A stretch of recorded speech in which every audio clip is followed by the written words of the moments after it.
Meu pastor, qual a importância de conhecer o idioma original da Bíblia? E por falta desse conhecimento aos originais, ainda há muitas interpretações equivocadas? Sim, Pastor Paulo, a importância é muito grande. Há quem diga que quando nós lemos um texto bíblico numa tradução, a gente está contemplando, é como se fôssemos contemplar uma foto em preto e branca e em baixa resolução. Já quando conseguimos ter essa experiência de ler o texto bíblico nas suas línguas originais, no caso do Antigo Testamento, o hebraico e o aramaico, e no caso do Novo Testamento, o grego koiné, a gente consegue então enxergar essa mesma imagem, essa mesma foto, em alta resolução e colorida.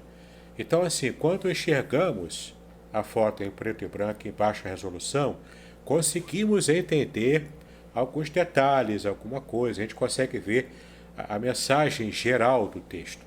Mas quando vamos ao original, nós encontramos realmente verdadeiras pérolas, verdadeiras pepitas de ouro, como eu também cito aqui no meu livro, onde podemos colecionar essas pepitas e sairmos muito mais ricos daquilo que nós pesquisamos e entendemos na língua original. Para alguns dá um certo medo, principalmente o hebraico, porque são 22 consoantes e não tem vogal. Não tem vogal. Não tem vogal registrada, né? É, Foi feito posteriormente posteriormente pelos pelos maçoretas. maçoretas. E como é que é assim, quando o senhor pega um aluno igual a mim, assim, que é curioso, gosta de fazer perguntas, e alguém pergunta assim muito lá, por que não tem vogal, por exemplo? Sim, essa é uma característica típica das línguas semíticas, né? Porque o hebraico ele é uma língua semítica naquela área lá do Oriente Médio, né? Onde hoje é o Oriente Médio, e ele recebe influência do acadiano. Inclusive no meu livro eu coloco uma imagem de uma escrita acadiana, também conhecida como escrita cuneiforme. Então, a escrita cuneiforme, por exemplo, ela não tinha nem era consonantal e nem som vocálico. As representações eram apenas em forma de cunha, né, que iam prensando assim a cunha numa argila, e aquilo era um sistema de escrita muito primitivo, muito antigo. O hebraico veio depois dessa escrita acadiana. E a língua hebraica recebe influência do fenício, recebe influência desse mesmo acadiano, e ela foi aos poucos se transformando também. A língua hebraica começa como uma língua de representação pictórica, onde você faz como se fossem os hieróglifos egípcios, que você representa uma ideia com um desenho. Era assim, por exemplo, com a letra Aleph no hebraico, que é a primeira letra do alfabeto, que representava a cabeça de um boi. E ela tinha toda uma representação com respeito a isso. E ela foi evoluindo nesse paleo-hebraico, o hebraico clássico, o antigo, foi evoluindo, e hoje temos o alfabeto hebraico, como ele disse, com as 22 consoantes, sem nenhuma vogal a princípio.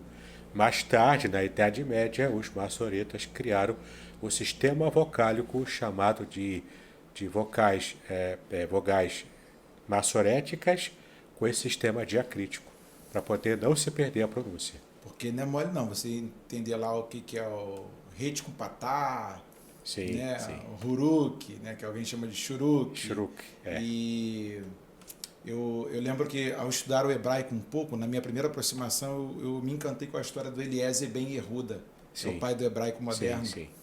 E a letra cursiva, quando eu fui estudar lá na UFRJ, ela é bem diferente do quadrático, e tinha horas que eu falava assim, meu Deus, parece que não vou conseguir.